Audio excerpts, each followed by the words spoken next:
everybody, to Campus Lore Live, where NBA players talk college hoops. I'm George Niang of the Utah Jazz. This is my co-host, Monte Morris of the Denver Nuggets. Monte, I've had a lot of time this week to sit back and watch replays. This has actually been my week to watch college replays. I got to watch the Fighting Illini team of Illinois with D. Williams and Darren Williams, and I also got to watch the UCLA Bruin team with Russell Westbrook, Kevin Love, Richard Abba-Mute, all those guys. I think the first thing I want to talk to you about is if you could hop into historical greatness in college, who would your starting five be all time in the college game? They don't have to be way or better in the pros. I'm talking about in college, their time in college. Who would your starting five be? I've been going back and forth with a couple guys, but as far as like my era and who I actually got a chance to actually look at and really understand the game of basketball, first I'm gonna go with Allen Iverson. You know, what he did at Georgetown was crazy. You know, he was out there scoring the ball at will, dunking on people and things like that. AI always one of my favorite type guards because he's not big. You know, he's a smaller guy like me, and I always can relate to him like that. Secondly, I got to put Carmelo Anthony in there. You know, he was one of your picks a few episodes earlier for one of the best college basketball players to ever play. So stuff he did at Syracuse, a no-brainer, man. Carmelo is mellow. Everybody know he was a killer there. And then number three, a Big 12 guy, man. Gonna probably be a Hall of Famer in the NBA, Kevin Durant. What he did at Texas, 27 points a night. As a freshman, it's tough to do. I gotta put KD in there, man. He can score the ball at a high clip. Everybody knows that. But for him not to lift weights in college and do all that, and to do what he did, to be small and go out there and get 27 a night in the Big 12, we know how tough that is. At the four, I'm gonna take Anthony Davis.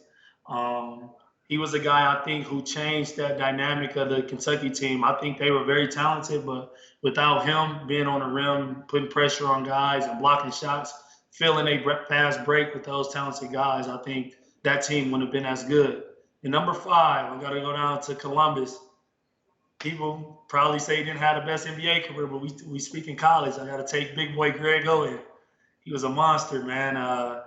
I remember having a chance to watch him at the Spiece Fieldhouse in Indy when I was younger. Him, Mike Conley, they was out there playing pick and roll with each other. I probably was playing like 9 and under or so, 10 and under. They was playing 17s, but they were killing it. And, you know, I was a fan ever since. He went to Ohio State and killed it and did everything he was supposed to do and got drafted highly. This top five is so you, right? Because you look at, who was in your starting five, and only 2 of the 5 guys have actually won a national championship. Anthony Davis and Carmelo Anthony. The way the game's going, you know what I mean? I should have asked you, like, how does Greg Oden fit in the modern day 5, with guys stretching the floor and different things like that. I love the AI pick because he was just a young savage, a young killer. Obviously, I love Carmelo Anthony, and I was watching Kevin Durant the other day, and golly, he could score that thing. They were playing in the Big 12 Conference Championship against Kansas, and when you talk about him not lifting a weight, he is skinny now, right? But he looked like even skinnier back when he was playing.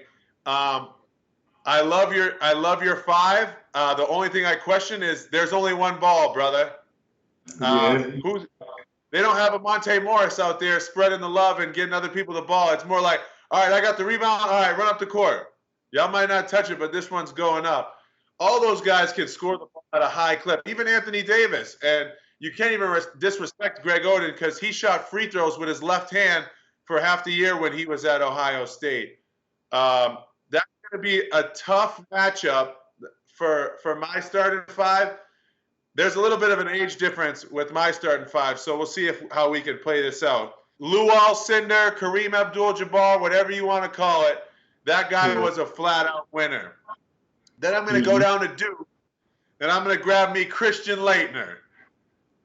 Savage. Everybody hates Laettner, but he just found ways to win. and I like the way he can play make and space the floor and just all the intangibles that he had. Then you know who I got to pick, man. I got to go with my guy Carmelo Anthony. He's one of my favorite all-time players. Watching him being a Northeast kid and watching what he did at Syracuse was tremendous. You come in as a freshman back then when one and dones weren't really a thing like they are today, and he dominated. He came over, took over. Him and Jerry McNamara, Hakeem Warwick. He carried that team. Jerry McNamara and Hakeem Warwick obviously, helped out, but the way he carried them to a championship was amazing. Then as my shooting guard, I'm going to go with the sharpshooter down at Duke. I'm having a big Duke love fest here, Monte. I'm going to bring in J.J. Redick. People forget, that, he was just a shooter in college. That guy could fill it up from anywhere. Tight curls, pin downs, making wide open threes, hitting contested jumpers, finishing out the rim. He was just a treat to watch. And then to end it all out at the point guard spot, I got to have a guy who's pass first and can facilitate. I'm going to go up to your neck of the woods, Monte. East Lansing, Sparty on. Magic Johnson, man. What he was doing back in the day was tremendous, man. Passing, scoring, defending. I really wish I had the opportunity to get to see him live and how he actually played, but obviously his prime was way past the time or way before the time that I was born. But I'm not sure, Monte. You have a lot of scoring on yours. I feel like I have an actual team built. Does that mean I'm going to be a better GM than you someday?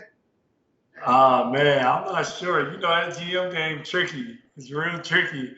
I can get my guys to buy in. I just gotta put the right coach around them, and I feel like my team could be solid. But like you said, your top five is very balanced.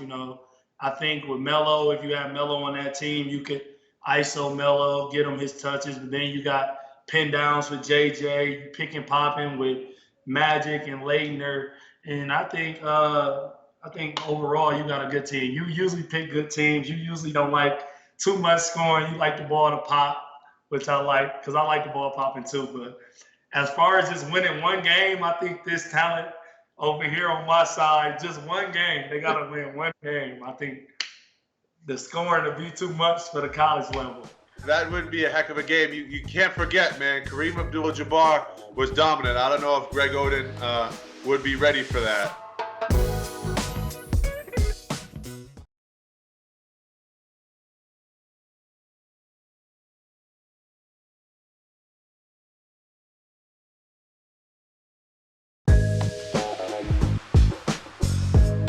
I'll let you play GM again, Monte. Even though we'll play GM later in the episode, but if you had to pick a specific team that in your mind you felt was the greatest college team assembled, who would it be? I like the North Carolina team, 08-09, with Ty Lawson, Tyler Hansbrough, Wayne Ellington, Danny Green. Man, listen, that team was phenomenal. Ty Lawson's speed, the way he got guys, and boy, everybody know Tyler Hansbrough was a monster in college. Like, he was unstoppable. He was balling. And you got your two shooters on the wing. They were a tough team, but I've been going back and forth. But I think the Michigan State 2000 team, Mateen, Charlie Bell, Jay Rich, Morris Peterson, Andre Hudson, I think they were more so less talented than the North Carolina team, but they have more dog and more will to win.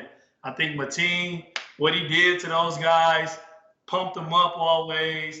Look, Mateen rolled his ankle in the championship game, hobbled off. I'm talking about his ankle was under his foot. They kept playing.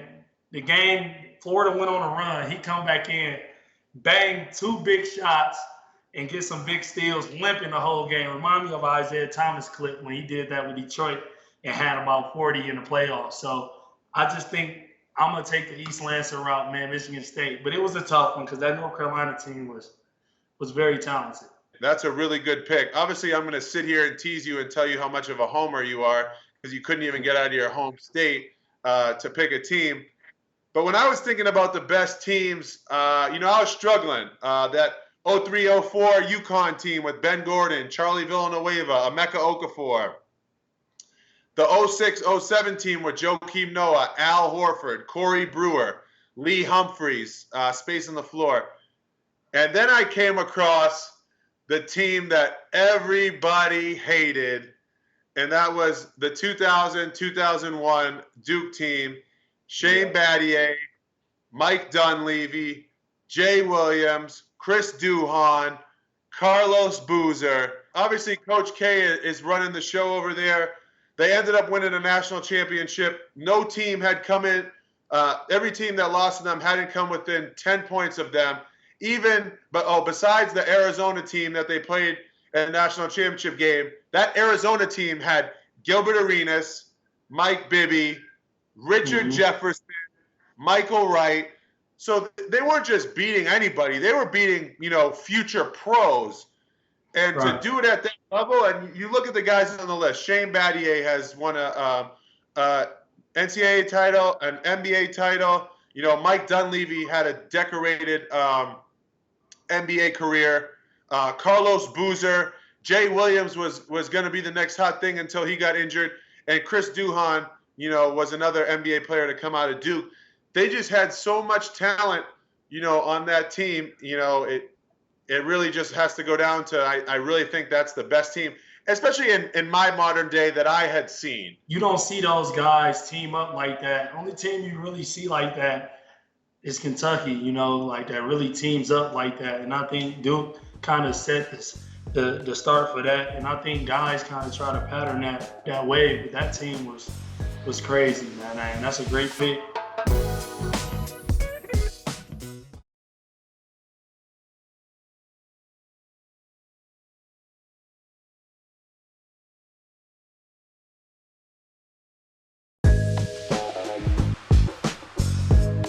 I want you to pick your franchise player and then pick a sleeper for me that you think is going to be a stud. If I'll give you an example, Paul George was obviously, picked in the lottery, but obviously wasn't a top 5 pick. But he's a franchise player, and that's what I mean by sleeper. Is I want you to tell me who do you think your sleeper will be, and who do you think is a top 5 pick that is going to be your franchise player. I think I would have to go down to Duke and pick my guy Cassius Stanley, 6'6". He could shoot it. He didn't have the best year shooting the ball. I think that's why he, maybe not considered a first round, early pick. But athletic, man. If you watch him, he get out on that fast break, man, and you play him around an NBA team that runs, throw it up to him early, and he attack. I think he has a very, very good skill set with that, especially being so raw, only being 19 years old and can jump out the gym like that. That's the type of thing that the Nuggets saw in a guy like Malik Beasley. I think when we got Malik, they just knew he was very athletic. His shot, he didn't shoot it as good as he does now in college. He was probably shot about 35, 36% from three. But they took a chance on him. You see how developed Malik Beasley has become. And I see the same athletic ability in Cassius. But to go with my franchise guy, I'm going down to Chino Hills, baby. May call LeVar Ball up and say, we need Melo over here. But yeah, Melo, he's my franchise guy. Not just because of, him being 6'6", 6'7", running the point. It's just like, you've seen it before. Your family has been on these TV shows. He know how to take everything in now. He was in the back seat watching Lonzo go through it. Lonzo had his ups and downs. Like, I feel like him being in that household, him being around things like that, they'll mature him to a point where he know what's coming with it and he know how to be professional. And I think he's going to have a great NBA career just being shown the ropes already. It's time for me to put on my general manager cap. And with my sleeper pick, I'm going down to Tallahassee. I love Tallahassee. I'm going down to Florida State, and I'm drafting Pat Williams, the power forward down at Florida State. Unbelievable length, 7-foot wingspan, 6'9", 18 years old, and I feel like he shows glimpses of being able to do it all. He can play off the bounce. He can catch lobs. Obviously, he's going to have to work a little bit on his jump shot, but the flashes that he showed were flashes of greatness. And I think a team can base their whole franchise eventually around him with what he can do. You don't find a guy with that length, that athleticism, and that skill set. My franchise player has been someone that hasn't really been talked about. Obviously, people have talked about LaMelo. People have talked about Tyrese. People have talked about the lefty from overseas, Killian Hayes. I'm going to go with Anthony Edwards. We talked about him on an earlier episode. It was tough for him at Georgia to kind of, boost that program in the right direction.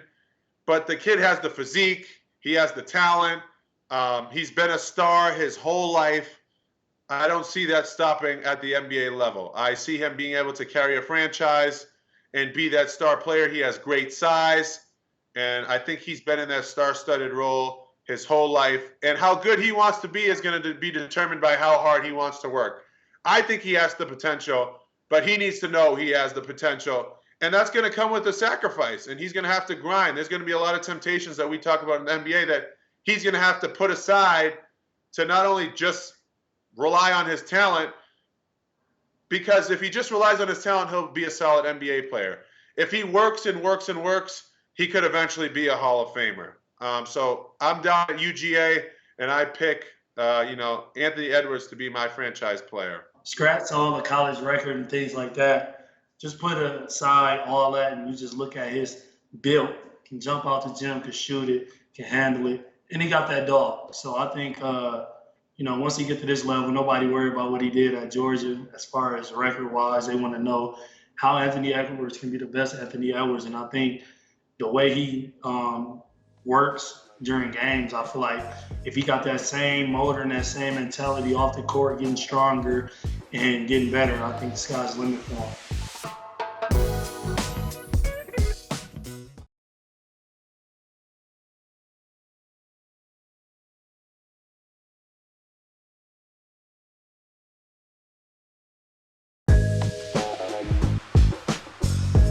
Me and you were drafted. I was drafted 50th. You were drafted 51st.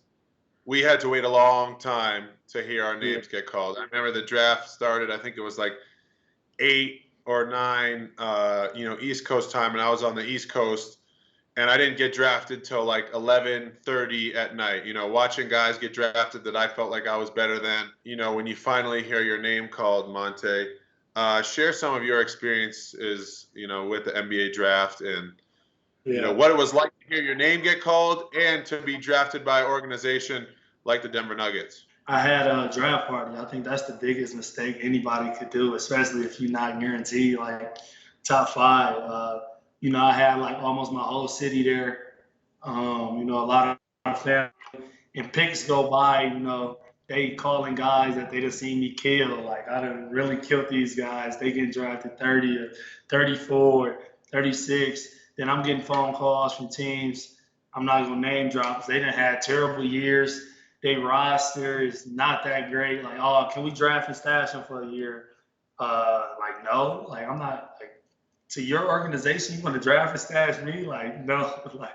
So it was that. And we declined a lot of calls. Like I could have went early as 36, I think, but they wanted to draft and stash me. And then as the draft went on, Denver had called at like 49.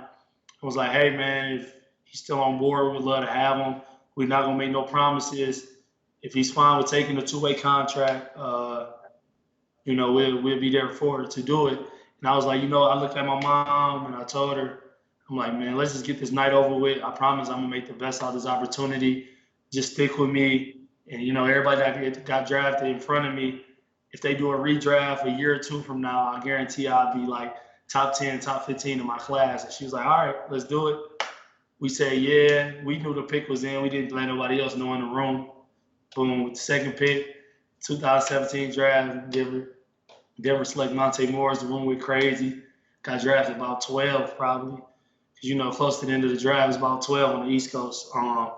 So yeah, that was my thing. I had a headache the whole day. That was the most nerve-wracking day of my life. It was a situation where if I advised any other kid to do it, just keep your close family at your house and just do a little kickback because I had a lot of people around me and I had to end up going to a back room while the draft was still going on. I tried to have just family around, but then people were texting other people, and a bunch of people were ended up just showing up at my house. And next thing you know, we're getting into the 40s, and I'm sitting in the kitchen on the smallest TV just watching.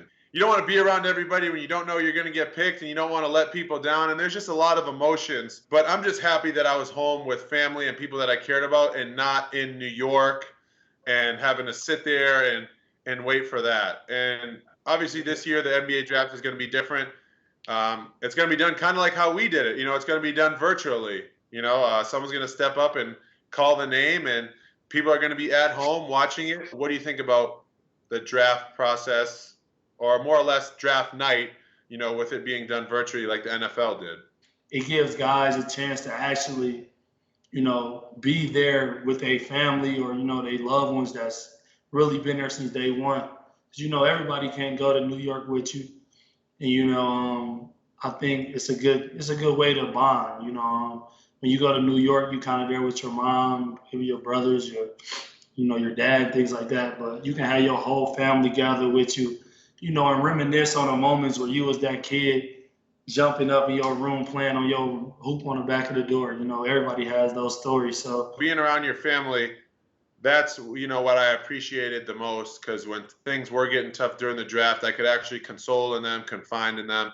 Your situation was unique, right? You knew you were taking a two-way contract, and you worked from day one to get where you are now. Where, in my mind, if you're not the best backup point guard, you're top 5 or top 3. I'm not sure a lot of guys that got drafted would be able to handle as much time in the G League like you did, and then the last 3 games of the season, you come in and play well against Chris Paul. And I think guys need to know, that route is still a possibility, and that you can still be successful from doing that. You made the best of your situation, and now you're looking at yourself now, happy that you put 100% in because you got to where you got to with the team that drafted you. Talk about how giving 100% when your situation wasn't actually ideal has helped you turn into the player you are now, and has helped you lay the foundation for a very long, successful NBA career.